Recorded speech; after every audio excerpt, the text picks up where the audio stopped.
Assalamualaikum warahmatullahi wabarakatuh. Perkenalkan, nama saya Lilis Ramawati. Saya adalah mahasiswi semester 3 Program Studi Psikologi Islam IAIN Kediri. Guna memenuhi tugas mata kuliah filsafat umum, kali ini saya akan menjelaskan mengenai pemikiran tokoh-tokoh filsafat Yunani. Yang pertama yaitu ada Thales, yang kedua ada Anaximandros, yang ketiga ada Anaximenes, yang keempat ada Parmenides, dan yang terakhir ada Heraklitos. Para tokoh di atas disebut dengan filsuf alam, sebab tujuan mereka berfilsafat ialah memikirkan masalah alam dan dari mana terjadinya alam. Dalam hal ini, para filsuf memiliki pemikiran dan metodenya masing-masing dalam menjabarkan asal mula alam. Tokoh yang pertama yaitu adalah Thales.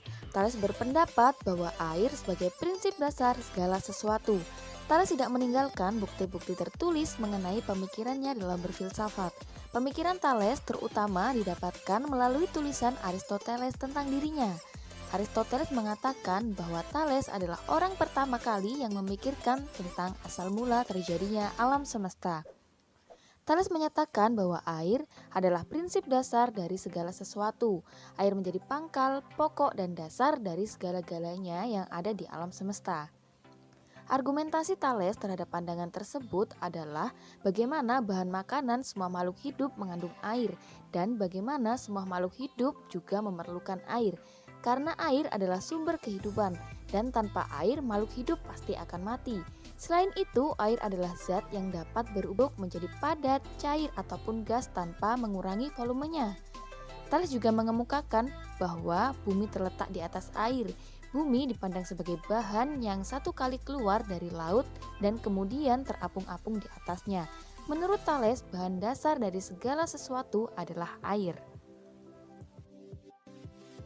Tokoh yang kedua yaitu adalah Anaximandros. Beliau memiliki pemikiran mengenai to apeiron yang memiliki arti tanpa batas sebagai prinsip dasar segala sesuatu. Meskipun Anaximandros merupakan murid Thales, tetapi ia menjadi terkenal justru karena mengkritik pandangan gurunya mengenai air. Menurutnya, bila air merupakan prinsip dasar segala sesuatu, maka seharusnya air terdapat di dalam segala sesuatu dan tidak ada zat yang berlawanan dengannya. Namun kenyataannya, air dan api saling berlawanan, sehingga air bukanlah zat yang ada di dalam segala sesuatu. Karena itu, Anaximandros berpendapat bahwa tidak mungkin menjadi prinsip dasar tersebut dari zat yang empiris. Prinsip dasar itu haruslah pada sesuatu yang lebih mendalam dan tidak dapat diamati oleh panca indera. Anaximandros mengatakan bahwa prinsip dasar segala sesuatu adalah to apeiron yang memiliki arti tanpa batas. Ia merupakan suatu prinsip abstrak yang menjadi prinsip dasar segala sesuatu. Ia bersifat ilahi, abadi, dan tak berubah. Dari prinsip inilah berasal segala sesuatu yang ada di dalam jagat sebagai unsur-unsur yang berlawanan, seperti yang panas dan yang dingin, yang kering dan yang basah, dan yang malam dan yang terang. Kemudian kepada prinsip ini juga semua pada akhirnya akan kembali. Tokoh yang ketiga yaitu adalah Anaximenes. Ia adalah seorang filsuf yang berasal dari kota Miletos. Sama seperti Thales, Anaximenes tidak lagi melihat sesuatu yang metafisik sebagai prinsip dasar segala sesuatu, melainkan kembali kepada zat yang bersifat fisik yakni udara. Tidak seperti air yang berlawanan dengan api, Anaximenes berpendapat bahwa udara adalah prinsip dasar segala sesuatu. Udara adalah zat yang menyebabkan seluruh benda muncul, telah muncul, dan akan muncul sebagai bentuk lain. Perubahan-perubahan tersebut berproses dengan prinsip pemadatan dan pengenceran. Bila udara bertambah kepadatannya, maka muncullah berturut-turut angin, air, tanah, dan kemudian batu. Sebaliknya, bila udara mengalami pengenceran, maka yang timbul adalah api. Proses pemadatan dan pengenceran tersebut meliputi seluruh kejadian alam, sebagaimana air dapat berubah menjadi es dan uap, dan sebagaimana seluruh substansi lain dibentuk dari kombinasi perubahan udara. Pembentukan alam semesta menurut Anaximenes adalah dari proses pemadatan dan pengenceran udara yang membentuk air, tanah, batu, dan sebagainya. Anaximenes mengemukakan persamaan antara tubuh manusiawi dengan jagat raya berdasarkan kesatuan prinsip dasar yang sama, yakni udara.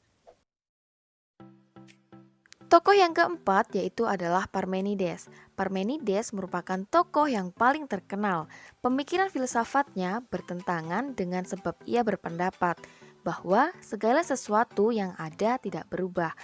Parmenides melukiskan filsafatnya dalam bentuk puisi. Puisi Parmenides terdiri dari prakata dan dua bagian. Dua bagian tersebut masing-masing berjudul Jalan Kebenaran dan Jalan Pendapat.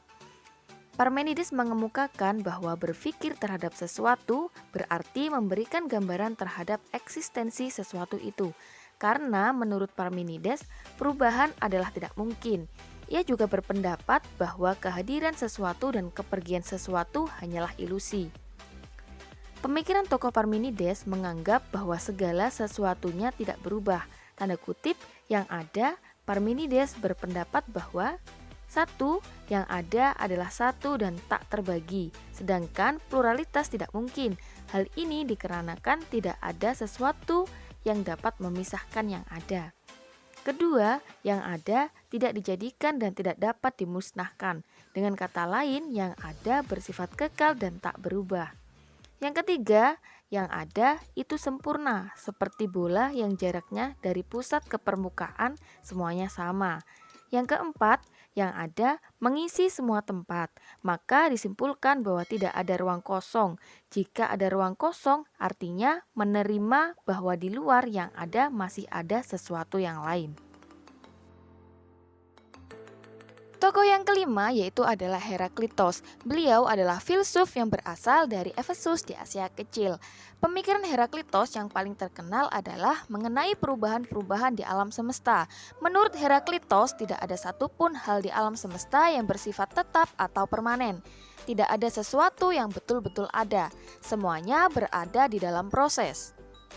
Ia terkenal dengan ucapannya yaitu semuanya mengalir dan tidak ada satupun yang tinggal tetap.